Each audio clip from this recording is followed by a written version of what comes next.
En los años 50 y 60 del siglo XX, diversas superproducciones cinematográficas ambientadas en la época romana se filman en España. La existencia de vestigios históricos y la variada geografía española permiten reconstruir en imágenes las andanzas de Roma, el más poderoso imperio de la antigüedad.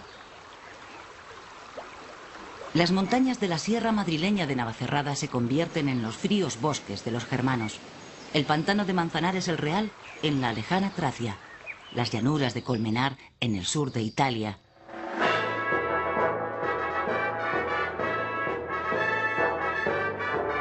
Los avatares de la existencia de Roma son muchas veces más conocidos por la imagen proyectada a través del cine que por su propia realidad.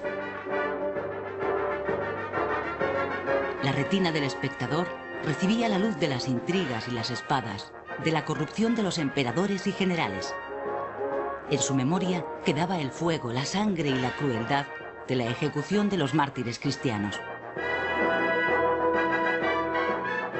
Pero la auténtica historia de Roma es más compleja y profunda que lo revivido por el celuloide.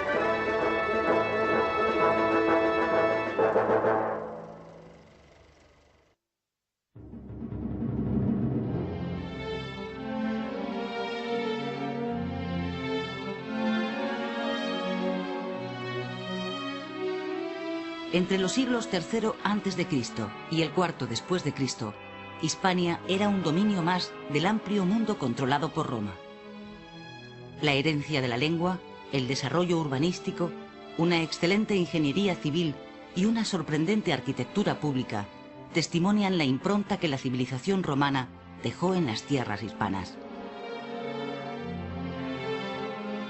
Hoy, 2000 años después, muchas localidades españolas cuidan los recuerdos de Roma.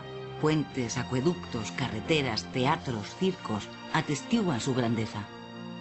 Y hasta en los más humildes pueblos no es extraño oír cómo se presume de tener en sus lindes una calzada romana o un miliario.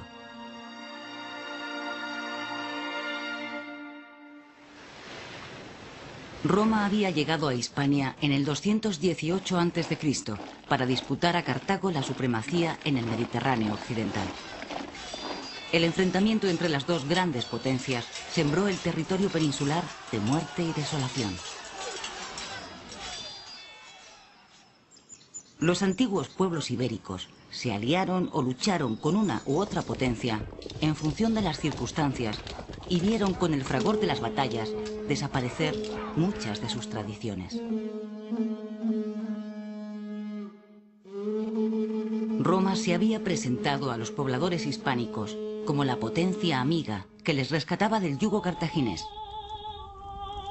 Vencida Cartago, las antiguas promesas se desvanecen y Roma descubre su auténtica faz conquistadora.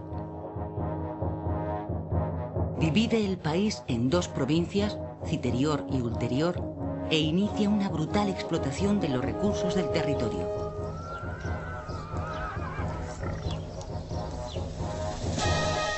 Rompe los acuerdos firmados con los nativos y desprecia las demandas que le instan a cumplir sus compromisos.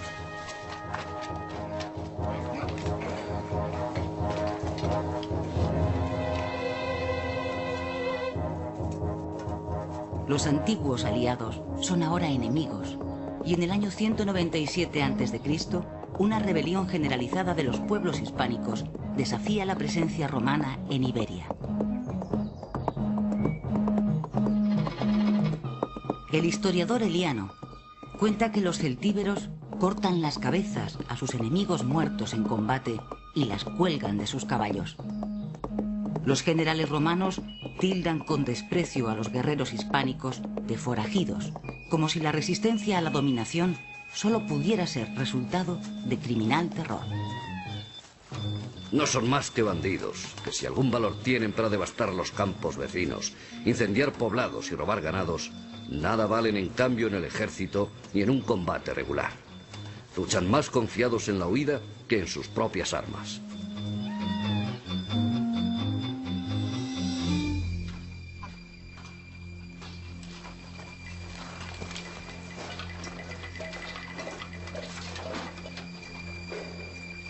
Los hispanos, muy inferiores en potencial de guerra al ejército romano, presentan combate explotando al máximo sus posibilidades.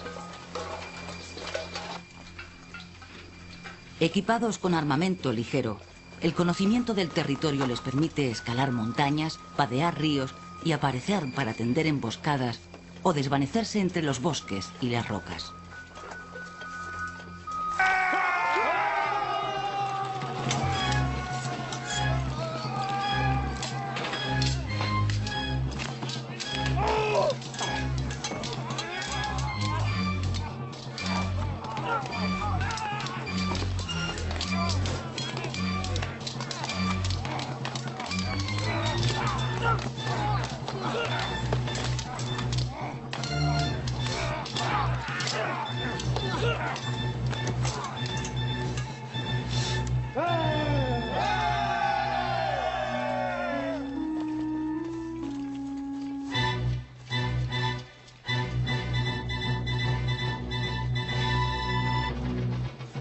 Entre sus humildes armas cuentan con la falárica, una jabalina a cuya punta, rodeada de estopa empapada en pez, se le prende fuego. Pero el arma más temible es la falcata, una espada que hace mella en la moral de los romanos. Corta los brazos de raíz, desde el hombro. Separa las cabezas de los cuerpos con un solo golpe de tajo. Deja las entrañas al descubierto y produce toda clase de horribles heridas.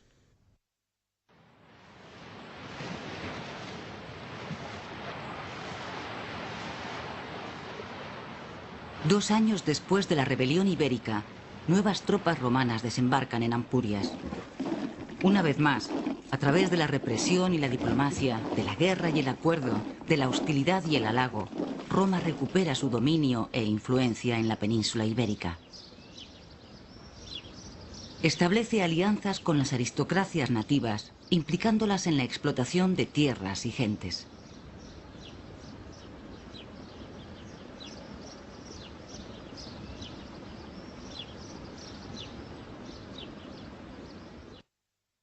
En Lusitania, los nativos tienen problemas de abastecimiento y por ello constituyen bandas armadas que saquean territorios vecinos, como la Bética. En este contexto se produce el conflicto con Roma. En las batallas, las largas cabelleras de los lusitanos amparan los gritos que sus gargantas lanzan en una especie de terrible coreografía de guerra. El febril ritmo es acompasado por la gran velocidad de sus caballos. Según su tradición, las yeguas eran fecundadas por el viento. Tras una de las batallas, romanos y lusitanos establecen condiciones de tregua. El pretor romano Galba promete paz y tierras para cultivo. Cuando los lusitanos se desarman y esperan con sus familias el reparto, se les ataca. 8.000 lusitanos son asesinados y 22.000 vendidos como esclavos. Según algunas fuentes históricas, entre los supervivientes de la matanza se encuentra un niño, Viriato. Años después, Viriato logra aglutinar a las bandas armadas lusitanas y frente a la dirección tradicional que se encontraba en manos de grupos de ancianos, es elegido jefe por sus compañeros de armas.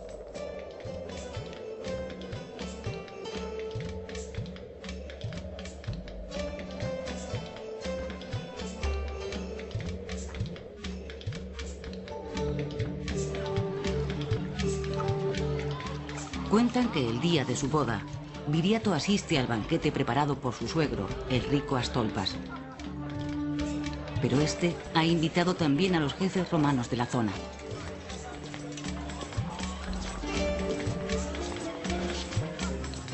Viriato, indignado por la presencia romana, abandona la estancia con su esposa en busca de su refugio en las montañas.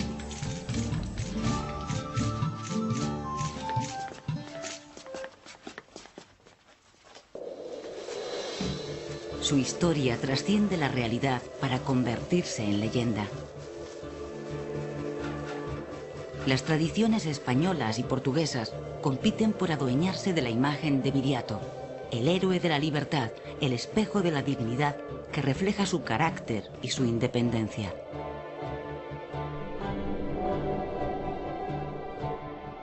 En el año 139 a.C., tras 10 años de resistencia sin tregua a los romanos, Viriato es asesinado por algunos de sus allegados que han aceptado el soborno de Roma, incapaz de acabar con el caudillo lusitano en el campo de batalla.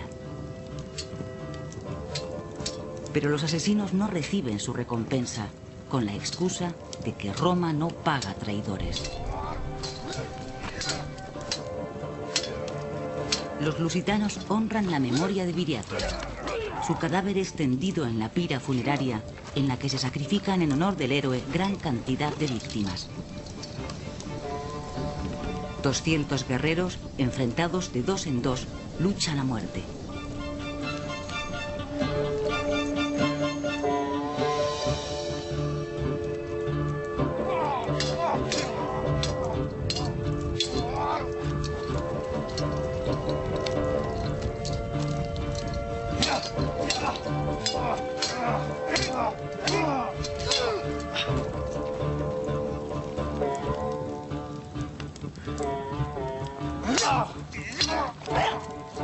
La sangre derramada hará que los espíritus infernales sean propicios para Viriato y le den una vida mejor en el más allá. Los lusitanos, como muchos otros pueblos de la época, practican los sacrificios humanos y la sangre se satisface con nueva sangre. Su hedor se propaga en el mundo de las tinieblas.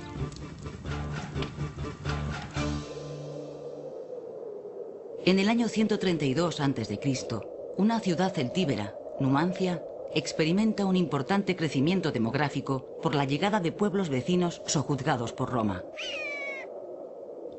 Baceos y lusitanos se establecen en la ciudad arébaca, que alcanza un alto desarrollo económico y comercial. Roma considera a Numancia como una amenaza y comienza a hostigarla. Se suceden las escaramuzas. En una de ellas, los jóvenes numantinos asaltan a las tropas de Cayo Hostilio Mancino. Su triunfo es refrendado cortando la mano derecha de los soldados romanos para mostrar su valentía en el combate y aspirar así a casarse con jóvenes mujeres de la nobleza local.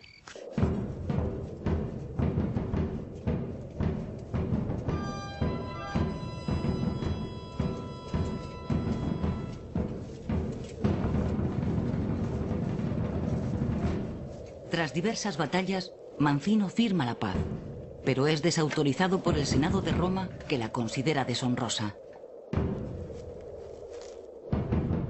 Como castigo a su tibieza, Mancino es humillado por los propios romanos ante las murallas numantinas.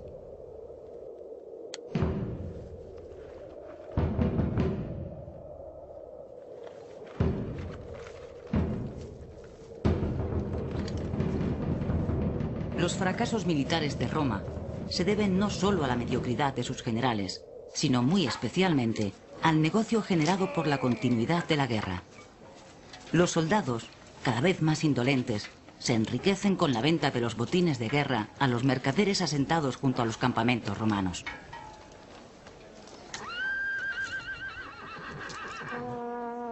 Algún tiempo después, Publio Cornelio Escipión Emiliano toma el mando de las tropas romanas. Es un representante del sector más conservador de la política romana. Tras someter a una dura instrucción a los relajados soldados, construye un muro alrededor de Numancia que es vigilado por 9 campamentos romanos. De esta forma, corta la posibilidad de que la ciudad reciba ningún tipo de abastecimiento. La lucha es terrible, a muerte. Tras 8 meses de asedio, Numancia es incendiada. Y sobre los pedestales de su tragedia se edifica el mito que durante siglos alimentará una parte de la historiografía hispana. La de los recuerdos de un carácter indómito. La de la melancolía de una identidad perdida. La del sacrificio y la espada antes que cualquier rendición.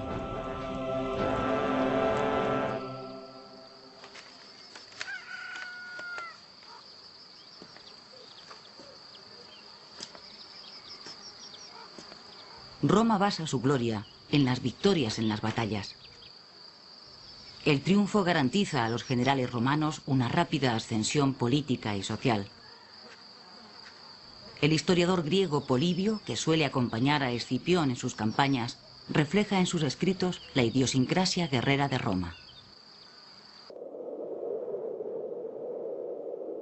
Los romanos lo resuelven todo por la violencia. Piensan que deben alcanzar su objetivo a cualquier precio y que nada de lo que han decidido es imposible.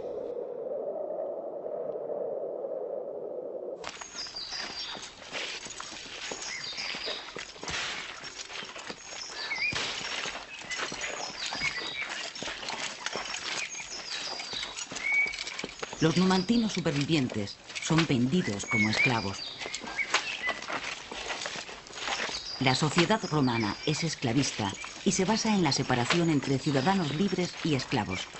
Estos son una parte más de los bienes patrimoniales de los ciudadanos, hasta el extremo de que la jurisprudencia romana distingue dos categorías en los instrumentos de la producción: los que tienen y los que no tienen voz. Los esclavos provienen normalmente de las guerras de conquista.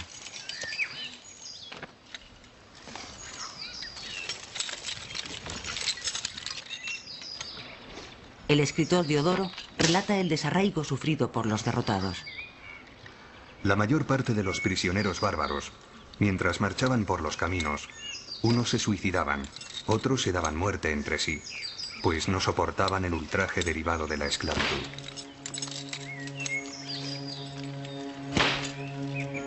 Roma tiene gran cantidad de esclavos. No solo se destinan a las actividades más duras físicamente, oficios especializados como sastres, peluqueros, cocineros, músicos, médicos y cirujanos suelen ser desempeñados por esclavos.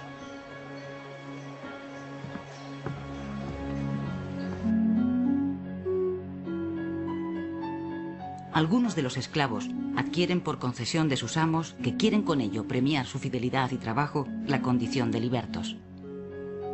Estos esclavos reciben la libertad, pero firman con sus antiguos dueños un acuerdo de manumisión por el que, aun siendo libres, muchos de ellos siguen desempeñando las mismas labores que hacían como esclavos. Otros cambian de oficio.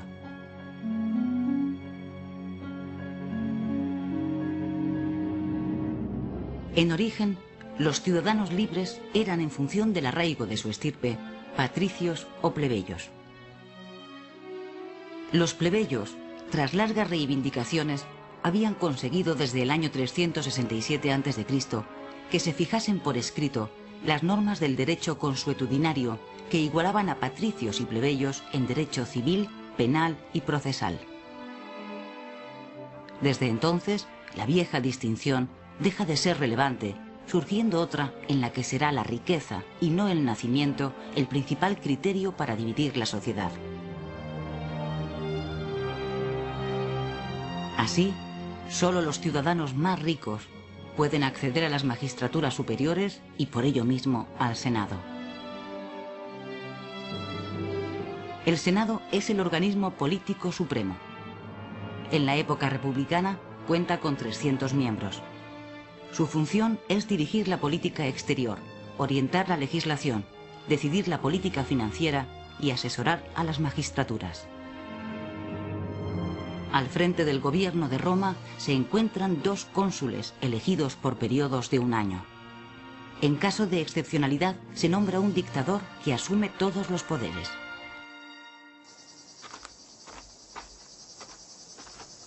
El ciudadano romano es el vértice del ordenamiento jurídico del derecho romano, el gran legado que de Roma heredará el mundo.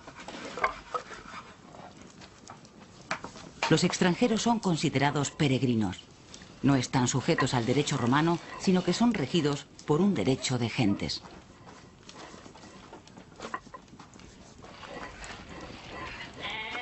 Un peregrino o extranjero puede conseguir la ciudadanía romana si rinde un importante servicio a la República. Este factor propicia la sumisión y el colaboracionismo de muchos pueblos sometidos con los conquistadores. El deseo de promoción personal encadena ideológicamente a los súbditos del imperio con los valores que sustentan a Roma. En Hispania, mientras que a algunas de las aristocracias nativas les es otorgada la ciudadanía romana por sus servicios, Más de 200.000 esclavos hispanos trabajan en los latifundios de la Bética y en las canteras, minas y fundiciones de Cartagena y Turdetania.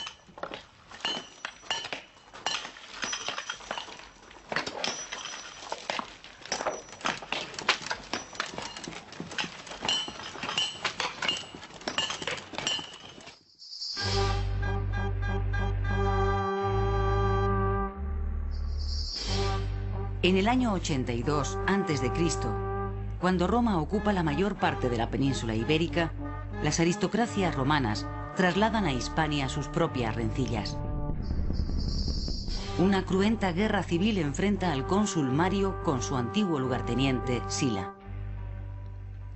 Tras ser derrotado, Mario se suicida y Sila se convierte en dictador, iniciando una terrible represión en la que ejecuta a 90 senadores y miles de ciudadanos.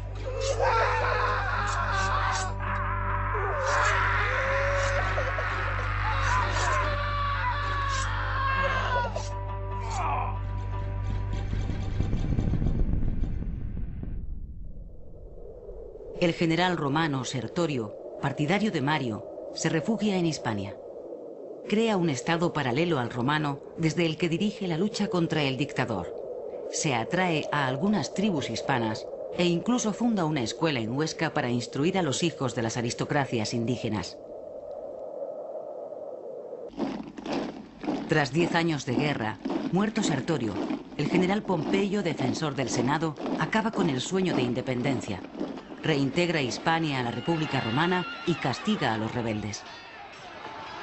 Pero es capaz de establecer con algunas aristocracias hispanas duraderos lazos de clientela.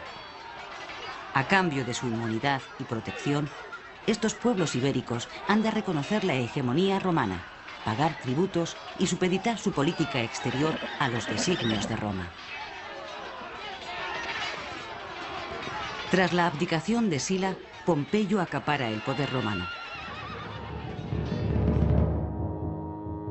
Su liderazgo encuentra un oponente en Julio César, antiguo procónsul de la Hispania ulterior, que de la misma manera que su antagonista, también ha establecido con otros pueblos ibéricos lazos de clientela. En el año 49 a.C., la lucha entre Pompeyo y César por el control del poder en la metrópoli romana se dirime en Hispania.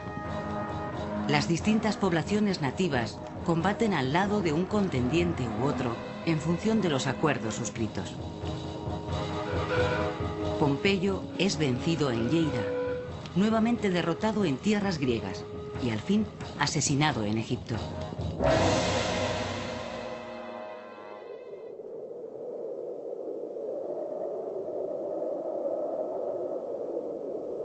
En el año 45 a.C., en la campiña cordobesa, en Munda, los hijos de Pompeyo presentan la última batalla.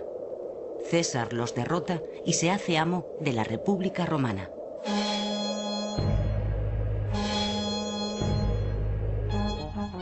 Autoproclamado dictador desde Roma, César no olvida Hispania. Ciudades como Hispalis, Sevilla, Urso, Osuna, Nórvaca y Sarina, Cáceres, son el resultado de su política de donar tierras en la península ibérica al campesinado pobre itálico. Tras 5 años de gobierno, César es asesinado por los sectores más conservadores del régimen romano. Le sucede uno de sus hijos adoptivos, Octavio Augusto, que con la conquista de las tierras de los astures y los cántabros finaliza la dominación de Hispania.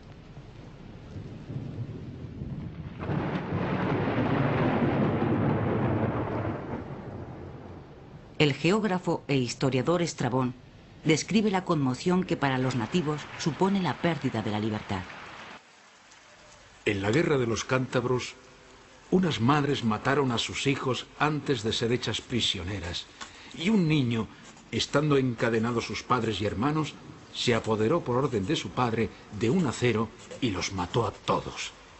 Y una mujer a sus compañeros de cautiverio lo mismo, y uno, al ser llamado a presencia de unos soldados borrachos, se arrojó a una hoguera.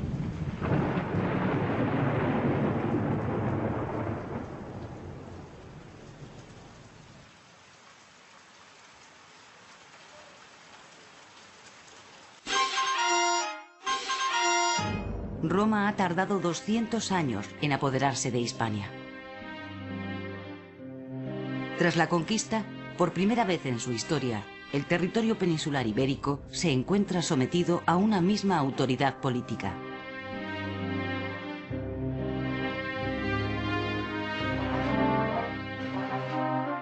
Se adopta como lengua el latín de los romanos, ahora únicos gobernadores y administradores de la península ibérica, que unifica el lenguaje de las comunidades prehispánicas.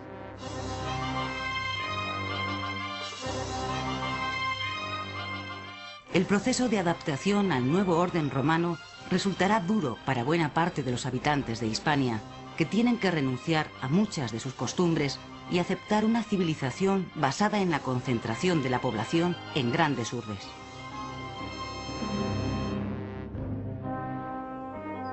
Las ciudades son vitales para la dominación romana, pues con ellas centralizan el comercio y los negocios y fijan a la población para facilitar la recaudación de los tributos e impuestos. Augusto funda 20 ciudades con estatuto jurídico de colonias: Mérida, Zaragoza, Braga, Lugo, Astorga. Son los vértices desde los que se irradia la romanización del territorio peninsular.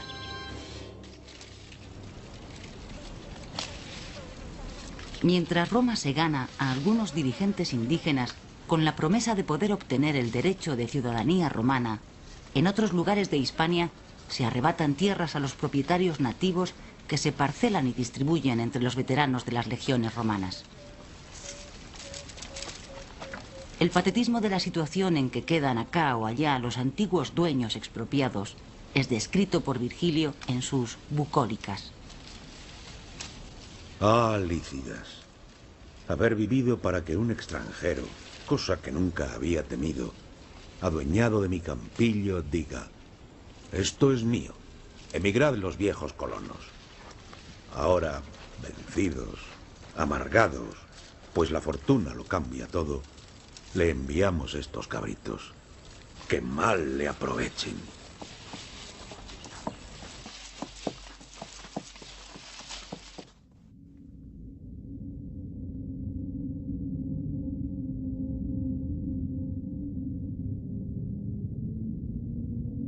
La ciudad de Augusta Emérita, Mérida, fue fundada por Augusto en el año 25 a.C.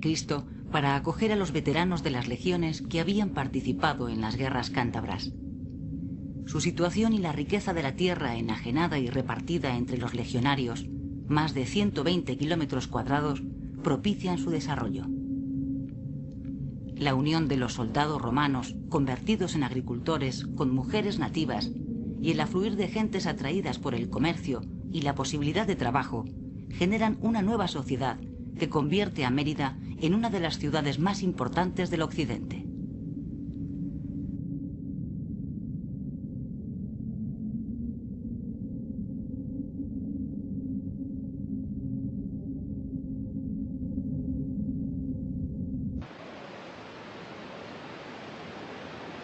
Un puente, 3 acueductos, pantanos, alcantarillas, dan fe del desarrollo tecnológico adquirido por la ingeniería civil romana. La arquitectura pública también dota a la ciudad de un circo y de un majestuoso teatro en el que 2000 años después todavía se siguen escenificando las farsas y los conflictos humanos. Dile que me suelte. Soy la hija de Edipo. Soy Antígona. No voy a huir. ¿Por qué la has detenido? Mis ojos la han visto. En el momento en que encerraba el fuego prohibido. Las cosas dieron así. En cuanto regresé al lugar con unas amenazas muy presentes.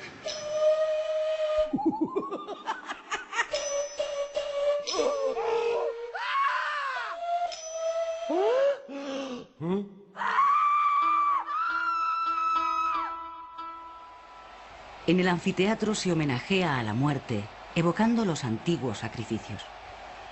Hombres y mujeres condenados por delitos son devorados por las fieras. Esclavos y gladiadores luchan a muerte entre el griterío del público. Los sangrientos juegos del anfiteatro representan la hegemonía romana frente al caos del mundo no civilizado. Se rememoran en miniatura los triunfos que otorgan a Roma su grandeza y los espectadores se sienten miembros de una comunidad poderosa y bien dirigida. Los impuestos sobre los espectáculos abastecen las arcas imperiales. Los magistrados costean los juegos y buena parte de los sacrificios de animales, cuya carne reparten entre el pueblo. En época de nominaciones, los candidatos a magistrados prometen panem et circenses, pan y circo.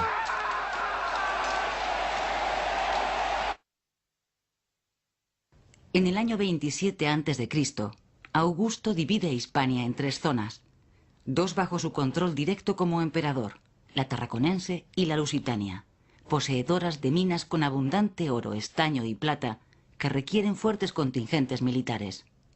Otra, la Bética, de economía mayoritariamente agrícola, queda bajo el mandato del Senado.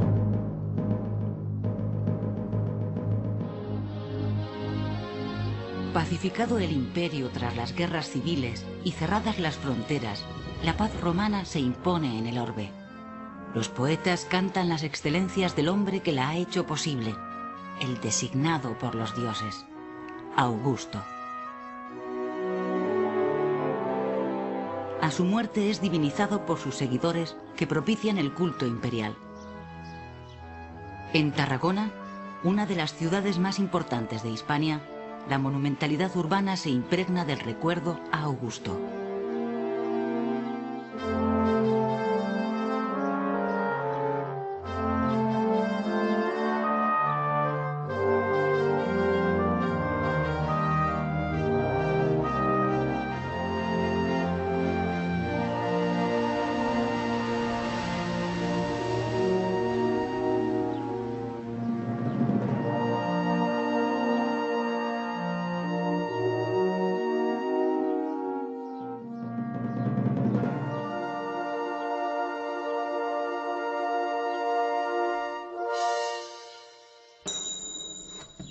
El culto al emperador se integra en una religión romana de carácter politeísta.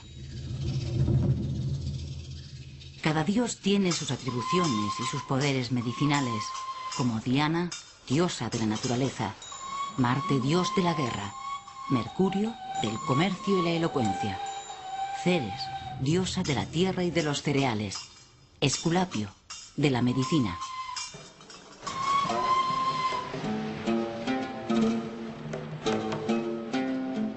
Una tríada de dioses culmina la pirámide religiosa romana y preside todas las manifestaciones públicas desde su privilegiada posición en el foro de las ciudades. Son Júpiter, señor del universo, Juno, su esposa y reina del cielo, y Minerva, diosa de la inteligencia y la sabiduría. La hegemonía romana no conlleva la supresión de los antiguos cultos nativos. En las zonas norteñas perviven dioses como Erudino, y en ocasiones divinidades como Salus esconden diosas indígenas vinculadas a las fuentes y a las aguas.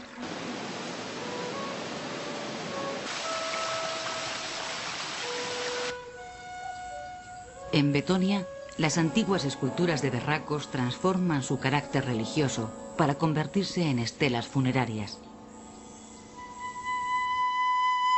También los tradicionales exvotos iberos van acusando la influencia romana y son representados con las nuevas formas culturales traídas por Roma. En la zona del Valle del Guadalquivir perviven dioses de origen fenicio o cartaginés, como la dea Caelestis, denominación latina de la diosa tutelar de Cartago, Tanit.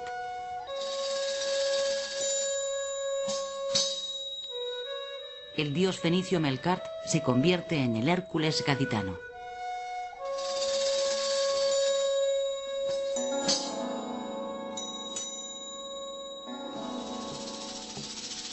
Llegadas desde el oriente del Imperio Romano, arraigan en Hispania religiones de carácter mistérico que ofrecen la salvación eterna. Mitra, divinidad persa e india, símbolo de la luz y la verdad, celebra la muerte ritual de un toro cuya sangre permitiría el surgimiento de la vida. Divinidades como Isis y Cibeles llegan desde Egipto y Anatolia con mensajes propios de salvación para quienes se inicien en sus misterios que no pueden ser desvelados. Otra religión similar entrará desde Judea, y en su planteamiento también se encuentra la idea de la salvación eterna a través del sacrificio para redimir a los hombres. En este caso, el sacrificado será el propio Hijo de Dios en su faceta humana. Será conocida como misterio de Cristo. Es monoteísta, y su extensión a través de la palabra propagada por las calzadas y ciudades romanas quebrará la ideología politeísta de Roma.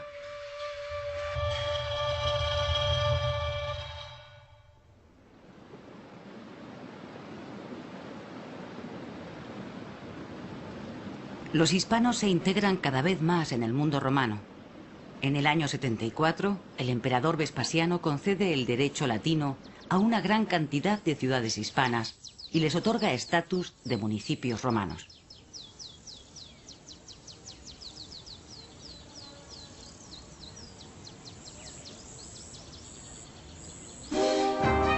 «25 años después, Trajano, miembro de la aristocracia hispano-romana de Itálica, es nombrado emperador de Roma. Durante su mandato y el de su sucesor, Adriano, también originario de Itálica, el Imperio Romano alcanza su máxima extensión. Ambos emperadores no olvidan sus orígenes y refractan su esplendor a las urbes hispanas.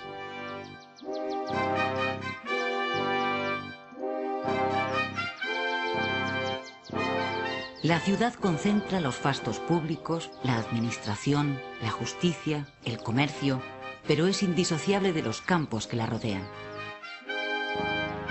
En el territorio circundante es donde las oligarquías locales poseen grandes extensiones cultivables que les proporcionan la riqueza necesaria para desempeñar cargos políticos y ser ciudadanos notables. Una instalación, la villa, sirve de centro de explotación del latifundio, pero al mismo tiempo ha de acomodar al propietario que cada cierto tiempo acude a vigilar la buena marcha de los cultivos. El lujo preside muchas de estas villae, que reproducen el esquema de la casa urbana romana, pero dotándola frecuentemente aún de mayor suntuosidad. Galerías abiertas, grandes extensiones de jardín, salones ricamente decorados con mosaicos, termas, templetes o una privilegiada ubicación que contempla los paisajes del entorno.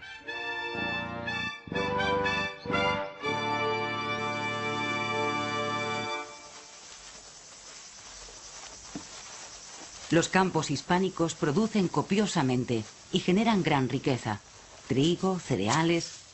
Desde todas las partes del imperio se clama por las trufas de Cartagena, las alcachofas de Córdoba, las lechugas de Cádiz.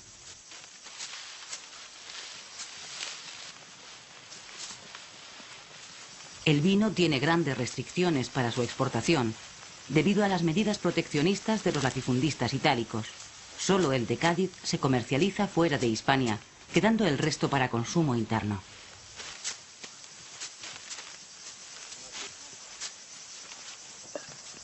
El aceite hispano, de gran calidad, acapara los mercados de Roma. La importancia de la producción de aceite de la península ibérica es tal para el Imperio Romano que en determinadas ocasiones el Estado interviene confiscando los terrenos olivareros a los particulares.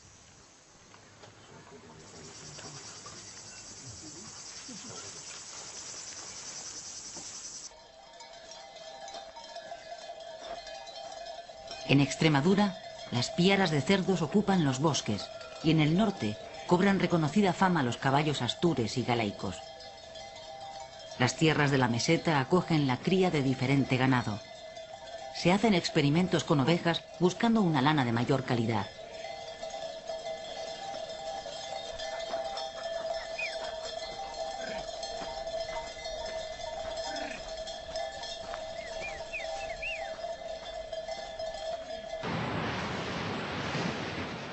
La pesca también es una rica fuente de subsistencia. Congrios, morenas, calamares, atunes, ostras pueblan los mares ibéricos.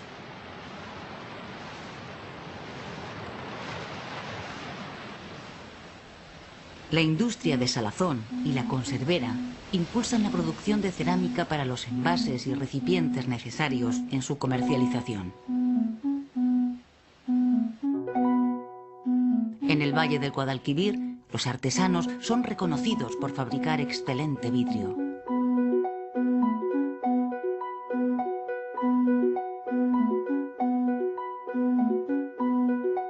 Una potente industria tintorera hace que las telas turdetanas y las levantinas sean requeridas desde todos los confines del imperio.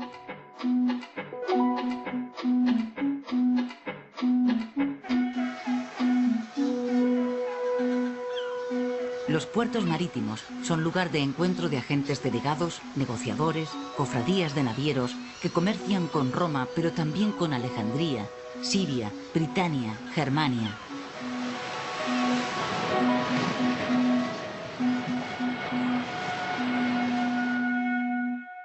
El verdadero objetivo de Roma en Hispania no es romanizar a la población, sino obtener las riquezas que proporciona la tierra.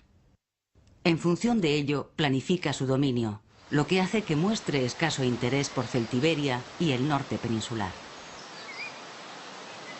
El proceso de permeabilización de la cultura indígena con la de Roma es muy variado, lo que explica la persistencia de algunas lenguas vernáculas y tradiciones milenarias. La parte montañosa de los vascones queda al margen de la romanización, entre otras cosas porque no se halla en un lugar estratégico de las vías de comunicación romanas, ni sus bienes atraen a Roma, que solo utiliza algunos de sus recursos mineros.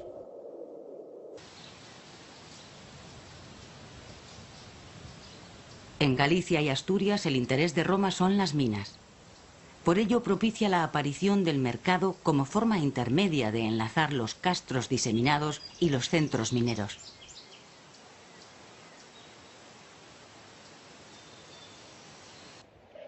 Apenas aparecen nuevas ciudades que sirven para albergar las guarniciones militares, como León, Lugo, Clunia y Flavióbriga, o para controlar importantes yacimientos mineros, como Astúrica Augusta, Astorga.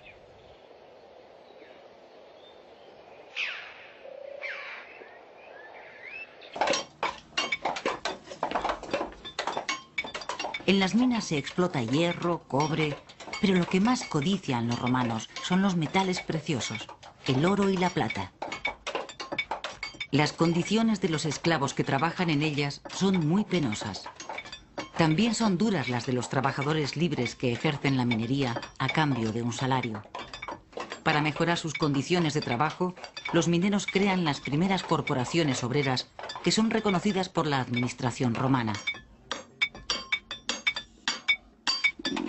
En el trabajo se emplean también niños, que debido a su menor corpulencia, tienen mejor acceso a las vetas más estrechas. De la dureza de la vida en la mina, nos deja fiel testimonio el escritor Plinio. El procedimiento de obtención del oro podría superar los trabajos de los gigantes. Los montes se horadan mediante galerías excavadas a través de grandes distancias a la luz de candiles, cuya duración sirve de medida a los turnos y durante muchos meses no se ve la luz del día. En las Médulas, en el Bierzo leonés, se encuentra el yacimiento minero más sorprendente de Hispania. Para la extracción del mineral se emplean técnicas innovadoras de alivio que utilizan enormes cantidades de agua. Esta inunda las galerías comprimiendo el aire hasta provocar su explosión, produciendo el derrumbe de la montaña. Después, la tierra se criba, para así separar y recoger el oro.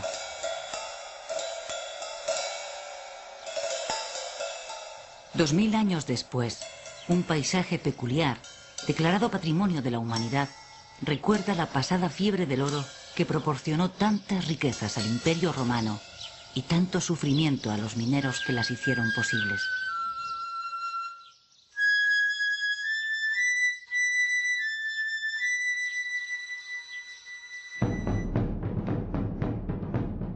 Roma impulsa la construcción de carreteras para unir a Hispania con el resto de las provincias del imperio. La vía Augusta Hercúlea transcurre desde los Pirineos por la costa mediterránea a la zona minera de la Penibética, llegando hasta Cádiz. Ramales de esta vía principal unen Tarragona con Zaragoza y luego con Astorga, Lugo, Braga, Clunia. La vía meseteña enlaza con Pamplona y Oyarzún y desemboca en la Aquitania. La vía de la Plata utiliza la antigua senda tartésica y comunica Mérida con Astorga. Carreteras secundarias tejen una importante red que une a otras ciudades hispanoromanas con estas vías principales.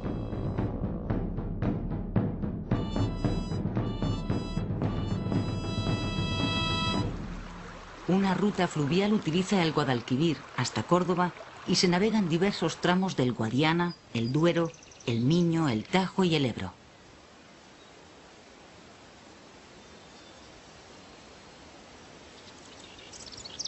Grandes obras públicas, puentes, calzadas, acueductos se multiplican por el suelo hispano.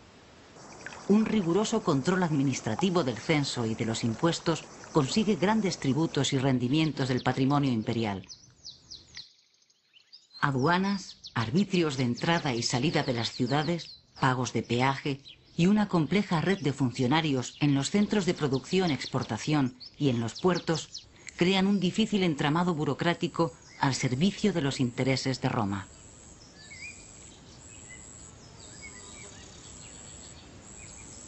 En tierras hispanas nacen importantes personalidades que protagonizan la vida política y cultural de Roma. El filósofo Séneca y el poeta Lucano son originarios de Córdoba, el agrónomo Columela de Cádiz, el geógrafo Pomponio Mela de Gibraltar, el poeta satírico Marcial de Bílbilis, Calatayud. Este añora, desde su privilegiada posición en Roma, Hispania. Te admiras, Abito, de que yo hable con mucha frecuencia de gentes remotas, habiendo envejecido en la capital del Lacio, que sienta sed de las aguas del aurífero Tajo y que desee volver al patrio Jalón y a los campos mal cultivados de una casita bien abastada. Me gusta la tierra en que soy rico con poco, y los recursos pequeños me hacen nadar en la opulencia.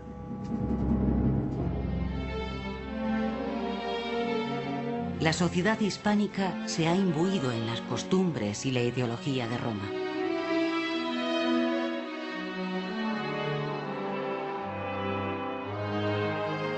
El dominio romano dejará en Hispania una perdurable herencia. El latín, raíz de diversas lenguas como el castellano, el galaico y el catalán. Los monumentos, la cultura, el arte, el derecho.